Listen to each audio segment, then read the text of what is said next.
आज जो हमारे गेस्ट हैं यहाँ पर अभी पीछे बैक स्टेज पर, वो एक बहुत ही सक्सेसफुल एंटरप्रेन्योर है. In fact he is one of the youngest self made billionaires of India. Please give an energetic and warm welcome to the one and only Ritesh Agarwal.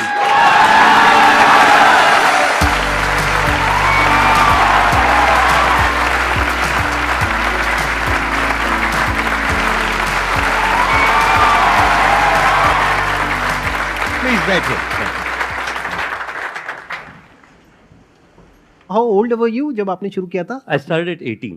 और कई बार मैं भी I used to feel down as well. तो मुझे पता है आप कई सारे और एंटरप्रेन्योर से मिलते हैं जिन लोगों ने बिजनेसेस बड़े समय से बनाए हुए हैं. बट मैं शायद आपसे पहला एंटरप्रेन्योर मिल रहा हूँ जो who has also grown up being motivated by you. So thank you so much. Good to know that. सबसे पहले तो आपसे ये समझना चाहूंगा कि आइडिया आपके माइंड में कहाँ से आया? देखिए, सबसे पहले तो मैंने कंपनी शुरुआत करी थी जब मैं जस्ट हाई स्कूल से बाहर निकला था. तो उस समय मैं इंटर्नशिप्स करने लगा था छोटी छोटी कंपनियों में कि एक वेबसाइट बनवा लीजिए, सोशल मीडिया पेज बनवा लीजिए एंड सो ऑन. तो उससे थोड़ी स्टाइपेंड मिलती थी और मुझे ट्रैवल करने का बड़ा शौक था. तो मैं यहाँ पे आनंद विहार ISBT से बस लेकर के कहीं पे भी, जहाँ पे भी बस लेकर के जा सके, चाहे उत्तराखंड हो, राजस्थान हो, हिमाचल हो, वहाँ जाने की कोशिश करता था. वहाँ पे रहने की जगह सारी महंगी होती थी.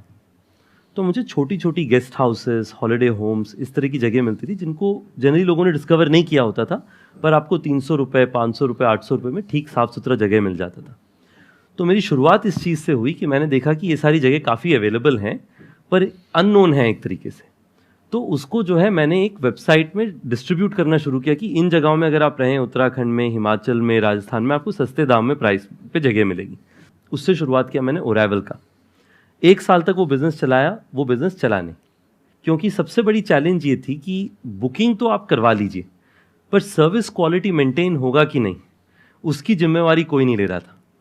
तो उसके बाद मैंने सोचा कि अगर यही सबसे बड़ा प्रॉब्लम है तो मैं इसी को सॉल्व कर लेता. तो जो पहली गेस्ट हाउस, कई सारे जो हमारे पास छोटे गेस्ट हाउस गुड़गांव में भी हमारे साथ जुड़े थे, उनमें से एक को मैंने कहा कि आप जो है, आपकी प्रॉपर्टी को मैं सर्टिफाई करूँगा, थोड़ी क्वालिटी इंप्रूव करूँगा जिससे आपकी ऑक्यूपेंसी बढ़े, और मैं जिम्मेवारी लेकर के हर 2-3 दिन आके आपकी प्रॉपर्टी चेक करूँगा, ऑडिट करूँगा. और पहले 1-2 महीना तो मैं ही आपका front office manager, check in, checkout, cleaning सब कुछ मैं ही देखूंगा. उनकी प्रॉपर्टी में टोटल ऑक्यूपेंसी 20% से कम चलती. सिर्फ शादियां जब होती थी साउथ सिटी 1 एरिया में गुड़गांव में, तब शादियों में उनकी प्रॉपर्टी यूज़ की जाती थी, उसके अलावा खाली रहता. तो उन्होंने कहा कि मुझे आप पे ऐसे तो भरोसा नहीं हो रहा है, क्योंकि अगर मैं लगा हुआ हूँ इतने समय से और उसके बाद प्रॉपर्टी में ऑक्यूपेंसी नहीं आ रही, तो आपके आने पे कैसे ऑक्यूपेंसी बढ़ जाएगी. पर ठीक है, मेरा जितना अभी सिचुएशन इतना बुरा ऑक्यूपेंसी का, इससे बुरा तो और हो ही नहीं सकता, जो होगा इससे बेहतर ही होगा. तो चलो आपको मैंने कुछ महीने के लिए प्रॉपर्टी दी, आप चलाइए, देखिए क्या होता है क्या नहीं होता है. अब उस प्रॉपर्टी में हमने 3 चीज़ें करी. सबसे पहला चीज़ हमने ये किया कि मैंने जाकर के ऑनलाइन वेबसाइट्स में देखा कि कौन सी प्रॉपर्टी टॉप रैंक में आती हैं बजट वाली. मैंने देखा कि उन सब की फ़ोटोज़ और इंटीरियर्स अच्छे होते हैं. तो इंटीरियर्स में जो वाइट लाइट थी उसको इस तरीके का मैंने वार्म लाइट से रिप्लेस कर दिया और 2-3 पेंट लगा दी. टोटल खर्चा पर कमरे का 4-5 हज़ार रुपये का आया होगा, जो कि ओनर से ही मैंने रिक्वेस्ट किया कि आप ही की प्रॉपर्टी में निवेश कर रहे हैं तो आप ही लगा दीजिए, मेरे पास तो कुछ है नहीं. उस होटल के साथ में आपने टाई अप किया, लेकिन आपने कुछ इन्वेस्ट नहीं किया. पर मैंने आइडियाज लगाए कि कैसे इसको इंप्रूव किया जा सके. डायनेमिक प्राइसिंग लाई. तो होटल का प्राइस पहले हमेशा 2,000 रुपये पे फ्लैट रहता था पूरे साल. मैंने कहा कि पहला 3 कमरा 999 में सेल होगा, 999. आप लोगों ने सुना होगा जब ओयो शुरू हुआ था, हमने कहा था starting at 999.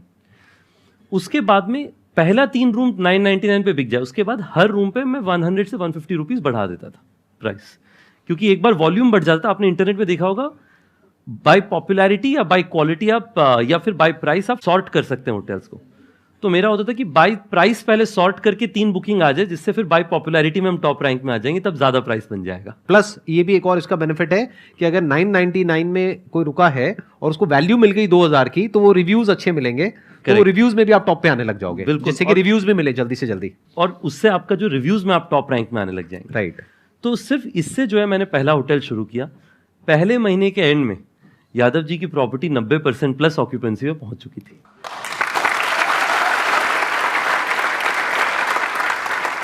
This was your first success. This was the if first we talk success. about success. First real success was this hotel getting this occupancy. और इंडिया में जो है अच्छी स्टोरी बहुत जल्दी फैलती है वर्ड ऑफ माउथ से. तो लोगों ने कहा अच्छा यादव जी की प्रॉपर्टी के बाहर बड़ी गाड़ियां लगने लगी हैं, कस्टमर्स आने लगे, कैसे आने लगे? तो लोगों ने कहा कि अब तब लोग, ओयो नई ब्रांड थी, लोग कह नहीं पाते, तो लोग कहते थे ये योयो से अटैच किया इन्होंने, तब से इनका काम बढ़ गया। तो लोगों ने कहा कि आप योयो से फोन करिए और आपका होटल भर जाएगा। तो वो वर्ड ऑफ माउथ जो है, उससे हमारे वो एक होटल से आज हमारे दुनिया भर में 1,40,000 प्रॉपर्टीज हैं, जो धीरे धीरे करके हमने फिर स्केल किया। लोग हमेशा स्टार्टअप्स में कहते हैं कि आपको आईआईटी से होना चाहिए, आईएम से होना चाहिए, आईवी लीग से होना चाहिए। ये बहुत लोगों के नोशंस हैं, एक नोशन होता है, राइट। मैं तो कहीं से किसी भी बड़ी कॉलेज, मैं तो कॉलेज ही नहीं गया, मतलब बड़ी कॉलेज तो दूर की कॉलेज आपने अपना करा भी नहीं? मैंने बिल्कुल, तो मेरी स्टोरी तो मैं और आप दोनों 12th पास है, मतलब हम दोनों 12th पास हैं। तो 12वीं कक्षा के बाद में जो एक पीटर थियल हैं, जो पेपैल के फाउंडर हैं, तो वो $100,000 यानी कि आज की करेंसी में 80 लाख रुपए 20 बच्चों को देते हैं 20 साल की उम्र से कम के लिए। कंडीशन ये है कि आपको कॉलेज छोड़ देना है। तो मैंने पीटर थियल के बारे में सुना, साइबर कैफे में पीटर थियल सर्च किया, मैंने प्रोग्राम के बारे में देखा, अप्लाई कर दिया। उसमें मेरे से पहले एशिया से कोई एक भी थियल फेलो कभी नहीं बना था, सिर्फ अमेरिकन, मोस्टली अमेरिकन मूल के लोग थे। तो मैंने जो अप्लाई कर देते हैं, मेरा कोई एक्सपेक्टेशन भी नहीं था कि कभी मेरे को थियल फेलो बनने का मौका मिलेगा। तो एक दिन मुझे फ़ोन आया कि आप जो हैं टॉप 40 कैंडिडेट्स में से एक हैं जिनको यूएस बुलाया जा रहा है पिच करने के लिए। तो मेरे खुशी का कोई ठिकाना नहीं था, इसलिए नहीं क्योंकि थियल फेलो बन जाना था, मुझे तो लग रहा था उसके बाद भी नहीं होगा, क्योंकि 40 में से 20 सिलेक्ट होने थे। मेरी खुशी का इसलिए ठिकाना नहीं था कि मुझे लगा कि पहली बार यूएस जाने का मौका मिलेगा। वो भी उन्होंने स्पॉन्सर किया होगा? वो भी उनका स्पॉन्सरशिप। उसके बाद में यूएस गए और 40 बच्चों में से मुझे थियल फेलो चुना गया।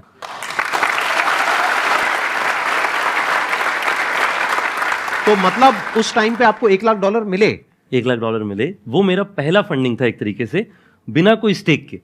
मैं इसके दो कारण से ये मैं आपको स्टोरी बता रहा हूँ। पहला ये है कि आपकी बैकग्राउंड क्या होती है उससे कोई फर्क नहीं पड़ता है।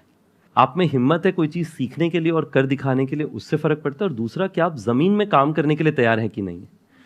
क्योंकि कई बार क्या होता है, हम लोगों को ये लगता है कि अगर हम होटल के बिजनेस में हैं तो हम क्यों होटल ओनर कहीं हमें मना करके बाहर ना निकाल दे, हमें तो इस इंडस्ट्री में कुछ पता नहीं, कोई 2 सवाल पूछ लेंगे तो फेलियर हो जाएगी, रिजेक्शन हो जाएगा। उससे हमने बिल्कुल नहीं डरना है। अगर आपने स्टार्टअप करना है, उसका सबसे पहला मूल भाव ये है कि आपको अपने काम करने में शर्म नहीं आनी चाहिए। जो भी काम है, हर काम इज्जतदार है, उस पर you should be proud about it. अगर आप ये 2 चीज़ करेंगे तो मुझे लगता है, एटलीस्ट मैंने ये अर्ली डेज से सीखा कि अपने काम पे इज्जत और फक्र होना चाहिए। बिल्कुल शर्म की बात नहीं है अगर आपको रिजेक्शन हो रहा है, नहीं हो रहा है। He was open for all kind of ideas. ये बहुत बड़ी क्वालिटी है एक एंटरप्रेन्योर की। अगर आपका दिमाग काम शुरू करने से पहले ही बंद है तो एंटरप्रेन्योरशिप बिजनेस आपके लिए नहीं है। यानी you must be open for anything and everything, क्योंकि कहीं से भी अपॉर्चुनिटी आ सकती है। अब देखो ना, इनको $1 लाख कहां से आया, जो कोई सपने में भी नहीं सोच सकता। ये खुद बता रहे हैं कि उस टाइम पे एशिया से और कोई नहीं था जिसने अप्लाई किया था। यानी कि आप पहले वो इंसान बने जिसको एशिया से ये ग्रांट मिला, right? If I am not wrong. बिल्कुल। ये क्यों हो पाया? क्योंकि इन्होंने अप्लाई करने के बारे में सोचा। क्यों सोचा? क्योंकि इनके दिमाग में था कि देखते हैं, हो सकता है हो जाए, हो सकता है ना हो, ट्राई तो करें। और फिर जब इन्होंने ये किया और फिर वहां से जब वो $1 लाख आया तो उसके बाद में तो सारे दरवाजे खुल गए एक तरीके से। बिल्कुल। क्योंकि जो इन्वेस्टर्स हैं उनकी भी नजरों में आप आ गए होगे, न्यूज में आए होगे। बिल्कुल। तो एकदम से जो होता है ना, एक रिकग्निशन चाहिए होता है शुरू में, क्योंकि इंडिया के अंदर कितने एंटरप्रेन्योर्स होंगे इनके जैसे, सोचो, लाखों। लेकिन उनमें से किसको मिली वो स्कॉलरशिप, या क्या कहेंगे, ग्रांट? हाँ, किसको वो ग्रांट मिला? इनको। तो इमीडिएटली जो पूरी इन्वेस्टर्स की कम्युनिटी होती है उन सबकी नजरों में आ गए कि इनको ग्रांट मिला है तो जरूर कुछ ना कुछ होगा, राइट? बिल्कुल बिल्कुल। अगर आप में से किसी के भी माइंड में कोई क्वेश्चन है तो आप पूछ सकते हैं। सर, मेरा पैकिंग और डेकोरेशन का काम है। किनारे बाजार चांदनी चौक में मेरी शॉप है, और मैं चाहता हूँ ना कि उसे पार्टनरशिप के साथ किया जाए या कई सारे लोगों की टीम बना के किया जाए। लेकिन मेरे पापा ना चाहते हैं कि तू खुद ओनरशिप कर, मतलब कि लोगों को बस एज अ एम्प्लॉय रख और ये काम कर। तो इसमें मुझे क्या करना चाहिए? मेरा सुझाव 2-3 चीज़ें। सबसे पहले तो जब मैं अपनी कंपनी शुरू कर रहा था, मुझे कई लोगों ने कहा कि रितेश, आपकी फैमिली मानेगी? मेरे जो पहले एंजल इन्वेस्टर्स थे उन्होंने एक्चुअली कहा कि मुझे आपके फादर से मिलना है, कि वो आपको काम करने देंगे, आपको कॉलेज भेज देंगे बीच में हमारे इन्वेस्टमेंट के बाद में। तो सबसे पहला मेरा सुझाव ये है कि आप अगर पार्टनर्स लेके आएंगे या टीम लेके आएंगे या क्लाइंट्स लेके आ रहे हैं तो उन्हें आपको कन्विंस करना पड़ेगा। जी सर। तो आप ये समझिए कि आपका पहला क्लाइंट या पहला पार्टनर जो है आपके फादर है। आपको अपने फादर को कन्विंस करना पड़ेगा ये कहने के लिए कि आपको पार्टनर लेकर के आना है। चैरिटी बिगिंस एट होम, ये पहला है। दूसरा, आप अपने फादर को एक बार जब कन्विंस कर लीजिए, पैरेलली आपको अच्छा पार्टनर खोजना पड़ेगा, क्योंकि आपके फादर भी अगर कहेंगे किसी को पार्टनरशिप में ले आने के लिए, तो उनको जरूरी है कि वो अच्छा पार्टनर आए जो कि आके अपना बिजनेस को 2x करे। यानी 1 और 1 11 हुआ तो 10% देने में हर्जा नहीं है, क्योंकि दोनों ही आगे बढ़ेंगे। और तीसरा जो मेरा सुझाव है कि आपके बिजनेस को जो है, आप एक ये बताइए कि कितना बड़ा आप बना सकते हैं अगर आप अपने पार्टनर्स को साथ लेकर के आए। जैसे कि शुरुआत में अगर आपका, मान लीजिए आपने फादर को कहा कि देखिए आज जो मेरे फ्लावर डेकोरेशन का काम है, साल का कितना हो जाता होगा आपका टर्नओवर लगभग? सर अभी तो फिलहाल एक्चुअली क्या है, अभी तो सिर्फ शॉप है। इससे क्या है कि मैं चाहता हूँ ना कि मतलब जब मेरे पास पार्टनर्स हो जाएंगे तो किसी वेडिंग डेकोरेशन हो गया या बर्थडे के डेकोरेशन हो गया, इनका हम ऑनलाइन पर्पज से भी वो काम कर सकते हैं, ऑर्डर ले सकते हैं। हाँ जी, ऑल ओवर दिल्ली या कर सकते हैं, और बाकी तो सप्लाई तो ऑल ओवर इंडिया ही हम करते हैं। तो सिर्फ दिल्ली में 10,000 से ज़्यादा शादी होता है। Yes sir. अगर आपको वो बिजनेस करना है तो आपको ये सोचना चाहिए कि उसके लिए आपको कौन सी स्किल्स चाहिए। आपको स्किल चाहिए कोई वेडिंग इंडस्ट्री से हो, जिसके पास एबिलिटी हो कि सारी वेडिंग हॉल्स में उनकी जान पहचान हो, जो आपको फ्लावर्स दिला सकें। Yes sir. आपको स्किल चाहिए फ्लावर सोर्सिंग में, कि आपकी मार्जिन तभी बनेगी जब आपको फ्लावर सही रेट पे मिले। और तीसरा, आपको मैनेजमेंट चाहिए, क्योंकि शादियों में अगर टाइम पे फूल नहीं लगा या फिर फूल नया नहीं लगा तो आपकी नेगेटिव मार्केटिंग हो सकती है। लोग कह सकते हैं इनसे फूल मत लीजिएगा, शादियों में थोड़ा रिस्क होता है। Yes sir. और साथ में आप एक प्लान बनाइए कि मेरे को अगले 5-10 साल के अंदर में जो है दिल्ली में हर साल 500 या 1000 शादियों में फ्लावर डेकोरेट करना है। मुझे लगता है कि आपके फादर साहब जरूर मानेंगे। यहाँ पे ये सवाल इतना इंपॉर्टेंट नहीं है कि आपको पार्टनर्स को लेकर के आना है या किसी एम्प्लॉय को ऑनबोर्ड करना है। इंपॉर्टेंट ये है कि आपकी विजन क्या है। जैसे ये कह रहे हैं ना कि अभी इन्होंने बड़े कैजुअली एक बहुत बड़ी बात बोल दी कि अगर ऑन एन एवरेज महीने की 1000 शादियां भी आ जाती हैं तो उसके लिए कितनी बड़ी टीम चाहिए, आपको कितना कुछ चाहिए, तो उसके लिए एम्प्लॉयज भी चाहिए, पार्टनर्स भी चाहिए, स्टेक होल्डर्स भी चाहिए, सब कुछ चाहिए आपको, राइट। तो इंपॉर्टेंट ये है कि आपकी विजन क्या है। ये तो इनकी विजन है, इतना बड़ा जो ये सोच पा रहे हैं, क्योंकि ये चाहे भी तो कुछ छोटा नहीं सोच सकते आज जिस लेवल पे ये है, राइट। बट आपके माइंड में क्या है वो आप ही जानते हो कि वो सच क्या है। कि आप, हो सकता है आप अपने माइंड में सोच रहे हो कि यार अभी मेरे इस दुकान से 50-60 हज़ार लाख रुपए महीने की कमाई हो जाती है, खर्चा वर्चा काट करके, अब ये करके मुझे महीने का 2-4-5 लाख रुपए भी मिल जाए तो बहुत है। तो अगर इतना ही आप सोच रहे हो, उस हिसाब से आपको लोग चाहिए।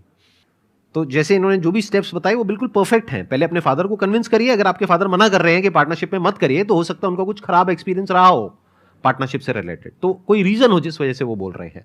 तो ये भी देखना जरूरी है कि जिसके साथ आप पार्टनरशिप करने का सोच रहे हैं, क्या उसकी विजन आपके साथ में अलाइंड हो भी रही है, नहीं हो रही है, या वो कुछ और ही सोच करके आ रहा है या आ रही है, व्हाटएवर। तो ये इंपॉर्टेंट है बिजनेस में, विजन इंपॉर्टेंट है कि आपकी विजन क्या है, कहां तक देख पा रहे हो। In fact I think, please correct me if I am wrong, आपके करियर में जो सबसे बड़ा जो टर्निंग पॉइंट रहा होगा, ये जो आप यूएस गए और आपको ग्रांट मिला, I think this must have been the biggest turning point of your life in terms of thinking big. नहीं, बिल्कुल। आई थिंक ये जो एक बहुत बढ़िया बात बता रहे हैं सर। सबसे पहले तो I fully agree with sir in saying कि आपको एक अपने तरफ से क्लियर होना चाहिए कि मैंने क्या करना है। अगर आपका एम्बिशन है एक्स, आप अगर पार्टनर को बिना एक्सपेक्टेशन सेटिंग के ले आए, like in any situation, expectation setting is most important. उनकी एक्सपेक्टेशन कुछ और है, आपकी कुछ और है, तो आपकी डेली लड़ाइयाँ होंगी। You should avoid it. तो आप एक्सपेक्टेशन सेटिंग करिए, उसके हिसाब से आप सही पार्टनर खोज पाएंगे। जो थिंकिंग बिग है, बहुत ज़रूरी चीज़ है कि मैंने हमेशा सीखा है, you are the average of 10 people around you. जिसका मतलब आपके आसपास के जो 10 लोग हैं, आप ना चाह के भी उन 10 लोगों के एवरेज बन जाते हैं। अगर आपके आसपास 10 लोग हैं जो बड़ी चीज़ें सोच रहे हैं, आप अगर छोटी सोच रहे हो, आप उनके आसपास रह के सोचते हो थोड़ा मैं भी बड़ी सोच लेता हूँ, बड़ा नहीं तो मीडियम तो सोच लेते हैं छोटे से। पर अगर आपके पास 10 लोग हैं जो लोग दिन भर ये सोच रहे हैं कि चलो मैंने कुछ मान लीजिए छुट्टी मनाने के बारे में सोचना है, तो आपके दिल में बिल्कुल छुट्टी का दिल नहीं होगा, पर फिर भी आप भी सोचेंगे थोड़ी छुट्टी मैं भी सोच लेता हूँ।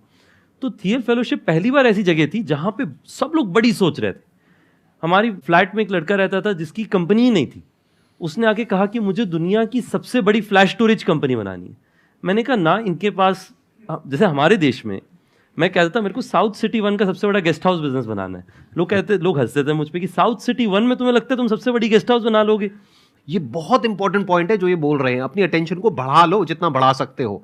ये कितना इंपॉर्टेंट है, I can't express in words. ये इतना इंपॉर्टेंट है ये पॉइंट, ध्यान से सुनना अभी जो ये बोल रहे हैं। देखिए इसमें क्या होता है ना, हमारे यहाँ पे जनरली हमारे आसपास में सोसाइटी में लोग कहते हैं अपने पास जो रिसोर्स है, जो आपके पास में लागत है, उसी के हिसाब से सपने देखो। अभी अपने पास तो कुछ भी नहीं था तो सपने तो देखने बंद कर देने चाहिए थे उस मैथ्स के हिसाब से। पर जब मैंने उसे देखा कि उसके पास ना कोई कंपनी है ना कोई बिजनेस है और वो दुनिया में सबसे बड़ा बिजनेस बनाना चाहते हैं, तो मैंने सीखा कि सपने देखने का तो कोई खर्चा ही नहीं लगता है, फ्री ऑफ कॉस्ट है। अगर आप सोच सकते हैं बड़ा, तो उसके बाद में again goes back to probability, अगर नहीं सोचे तो 100% चांस है कि आप नहीं बना पाएंगे, पर अगर सोच लिया तो शायद 1-2% चांस है कि आप बना सकते हैं। उसके बाद से मैंने भी बड़ा सोचना शुरू किया। तो आप अपना जितना बड़ा सोच सकते हैं, अभी बस वही इशू है कि एक बार सोचने के बाद उसके लिए काम भी करना पड़ता है। अगर वो काम करने की हिम्मत है तो सोचने में कोई बुराई नहीं है। Thank you sir. Excellent point.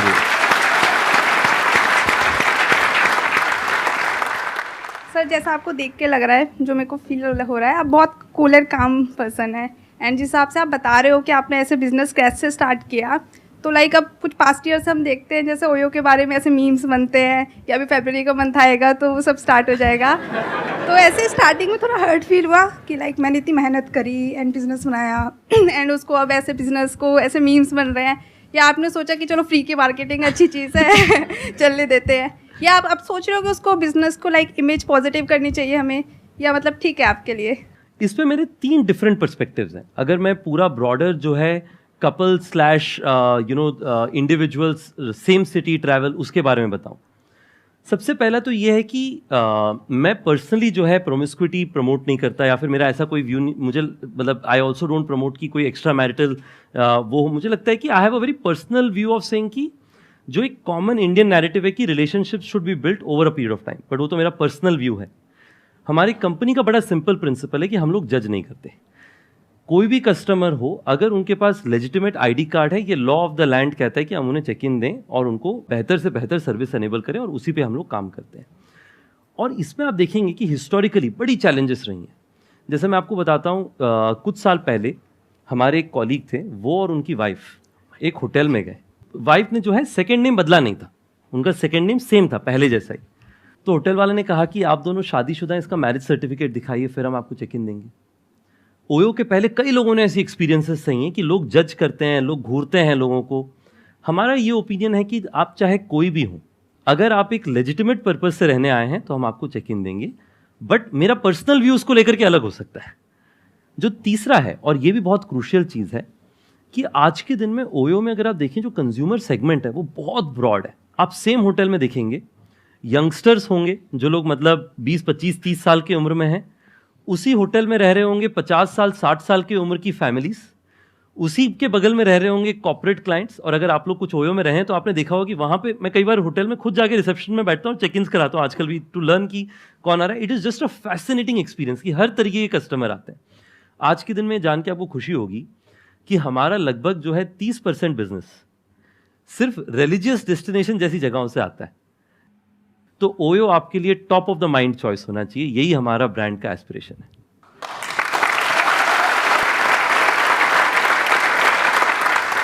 India में मुझे लगता है जो अगली जनरेशन की बिजनेसेस होंगी वो हम जैसे लोग चलाएंगे, और मेरा होप ये है कि आगे चल करके आप में से कुछ लोग मुझे मिलें और कहें कि रितेश, आपसे मैं मुलाकात किया था सर के साथ में एक समय, और आज मैंने इतना बड़ा बिजनेस अपना खुद का बनाया। मेरा होप है कि इस डिस्कशन का आपको वैल्यू हो, जो लोग वीडियो में सुन रहे हैं उनके लिए भी। और last but not the least, मुझे ये लगता है कि इन कॉन्वर्जेशन से मुझे खुद को भी एक चीज़ सीखने को मिलती है कि to be close to your roots. जब मैं वापस अपने बारे में सोचता हूँ कि कंपनी में जब भी कुछ गलत होता है वो तब होता है जब मैं अपने रूट से बदलता हूँ। जैसे for example openness to new ideas. मैंने देखा जब भी हमारी कंपनी में कुछ गलतियाँ होती हैं तब होती हैं जब मैं नए आइडिया से ओपन होना बंद हो जाता हूँ। तो हमेशा अपने, ऐसा नहीं कि रूट से इतना अटैच हो जाओ कि बदलो मत, बट जो रूट के समय में जब कुछ भी नहीं था आपके पास में, आपकी वैल्यू सिस्टम क्या थी, उसे आप कंटिन्यू रखें। ये 3 चीज़ें मेरे लिए काफ़ी वैल्यूएबल थी, तो मेरे लिए तो it has been fantastic. Thank you, आप लोगों ने मुझे बोला। एक्सेलेंट जी, एक्सेलेंट। हाँ, थैंक यू सो मच जी, thank you so much for coming.